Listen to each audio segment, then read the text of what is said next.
নমস্কার। ঠাকুরমা স্বামীজি গুরুদেবের শ্রীচরণে প্রণাম জানাই। স্বামী অপর্ণানন্দজি মহারাজের লেখা থেকে কিছুটা অংশ পড়ে শোনাচ্ছি। আমরা ঠিক করলাম যে জয়রামবাটিতে গিয়ে শ্রী শ্রী মায়ের কাছে দীক্ষা গ্রহণ করব। আমরা 3 বন্ধু বাসে করে আরামবাগে গেলাম।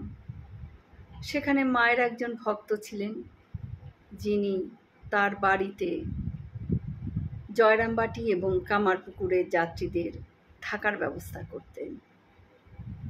আমরা তার বাড়িতে রাত্রিবাস করলাম। পরের দিন ভোরবেলায় আমরা হেঁটে জয়রামবাটির উদ্দেশ্যে যাত্রা করলাম।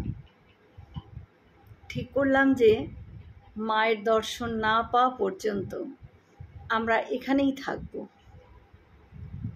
জয়রামবাটি পৌঁছে আমরা দেখি গ্রামের বাইরে একটি গাছের নিচে 3 জন মহিলা বসে আছেন।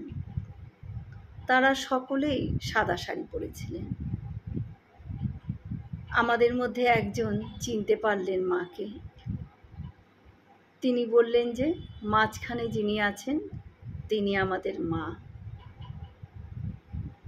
আমাদের দেখেই একজন মহিলা উঠে তাড়াতাড়ি আমাদের কাছে এসে খুব বকাবকি করতে লাগলেন আমাদের। তোমাদের কি কোনো আক্কেল নেই গা? সকাল থেকে কিছু না খেয়ে এতখানি পথ হেঁটে এসেছো? মাও তো তোমাদের জন্য সকাল থেকে কিচ্ছু খেলেন না। সারাক্ষণ মা বলছেন আমার 3টি ছেলে এখানে আসবে, তারা যে কিছু খায়নি, আমি কি করে মুখে দেব খাবার? যাও বাবা যাও, এখনই যাও, পুকুরে স্নান করে এসে আগে খেয়ে নাও, তারপর মাকে প্রণাম করবে। আমরাও সেই মতো স্নান করে এসে কিছুটা মুখে দিয়ে তারপর মাকে প্রণাম করলাম। একদিন আমাদের 3 জনেরই দীক্ষা হয়ে গেল। শ্রী শ্রী মা আমাদের একজনকে মন্দিরে ডেকে নিয়ে এসে মন্ত্র দিলেন। আমার ডাক পড়ল সবার শেষে।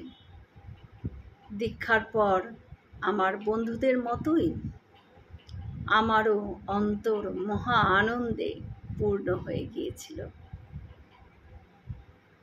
এরপর মা আমাকে ধরে বললেন, কারো দোষ দেখো না বাবা, দোষ দেখবে নিজের। জয় মা শারদা। আমরা সকলে মিলে একসাথে বলি, জয় মহামাই কি জয়, জয় ভগবান শ্রী শ্রী রামকৃষ্ণদেব কি জয়, জয় স্বামীজি মহারাজ জি কি জয়। হয়তো অনেক ভুল ত্রুটি হলো, ঠাকুর যেন আমায় ক্ষমা করে দেন।